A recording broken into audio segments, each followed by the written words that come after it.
Hey, it's Kevin Toffel with GigaOM. I'm holding the Chromebook Pixel laptop that I've been using for the better part of 4 weeks, and to be honest, this has become my full-time computing device, even though it's just a browser. I do have the iMac here, I've got tablets and smartphones that I certainly use, not using this desktop all that much anymore. Pretty much everything I need to do I can do right here. Now, part of the reason that's true is because, as I've shown you in a previous video, you don't just get a browser, you get a browser running on top of a Linux core. And what you can do is take advantage of that by installing Linux in a way that you can run it side by side or simultaneously with Chrome OS. I've shown that in the previous video and it's really handy. I pop in there to use Skype, for example, and other third-party apps. Well, a lot of people say, hey, it's still an awful lot of money, is it a waste of hardware? Well, to be honest, I'm actually finding this is quite good hardware for gaming, and I can do that on the Linux side using Steam. Let me show you how that works here. I'll show you 1 or 2 games so you can get a feel for it. Okay, so here we've got the Chromebook Pixel as I was using it for work earlier. Let me just zoom in a little bit to make it easier for you to see the screen. So I was looking at Google Plus and maybe TechMeme and Google Reader while it's still around, and Twitter, and so on and so forth. But as I'm working the day and I want to spend some time chilling out, maybe playing a game, the easy way to do that is just go right into Linux, which I have pre-installed. So I just open up a terminal here with Control-Alt-T, type the shell command, and then sudo start xfce4. Whoops, there we go. And boom, Linux is now up and running just like that.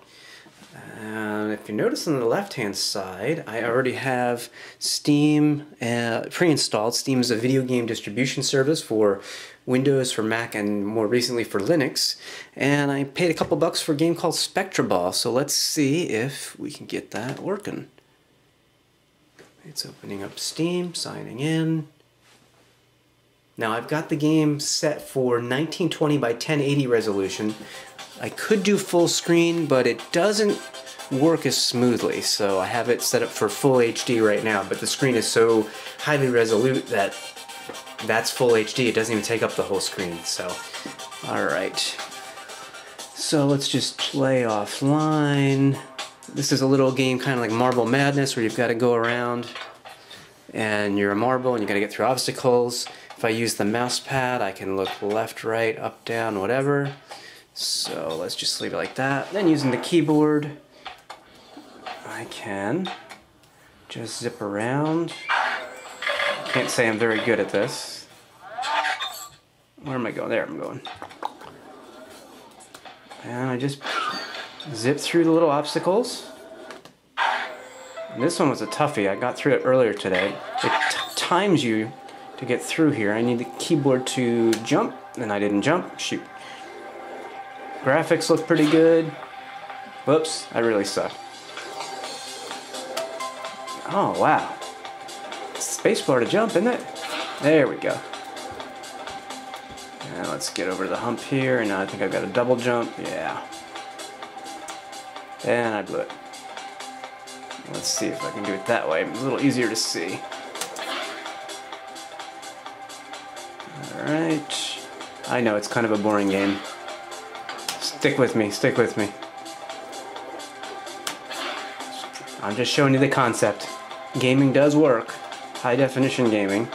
Unfortunately, I have to use the keyboard because because I can't get the a joystick recognized just yet, or a game controller. I have an Xbox game controller that I've tried.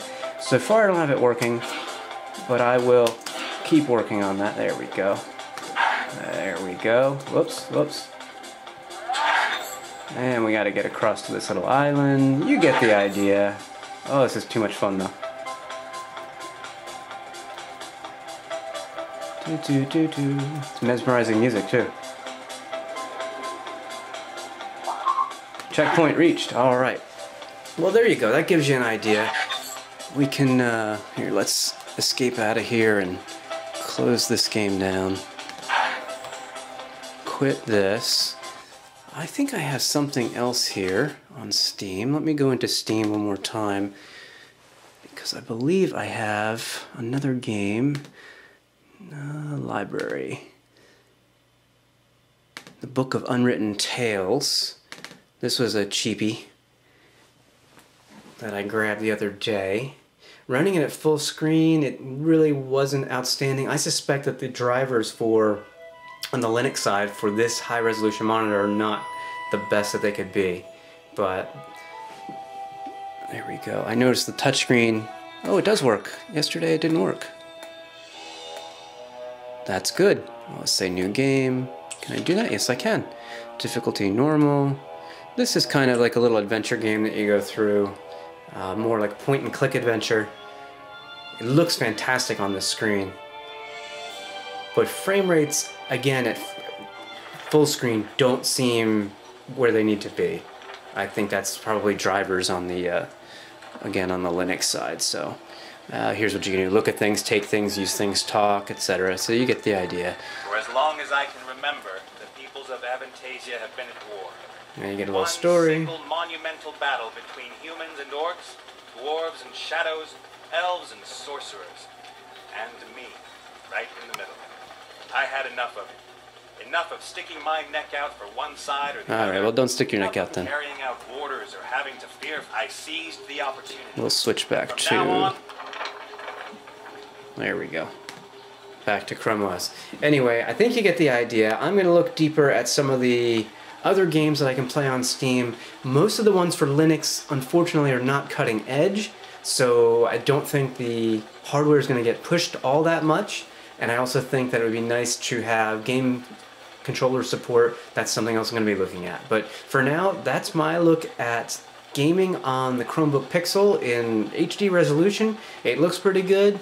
Games are limited, I'll give you that, but they're better than some of the games or the lack of games that I'm finding that are web apps and such. So this is a great way to supplement those web apps if you want to do some casual gaming.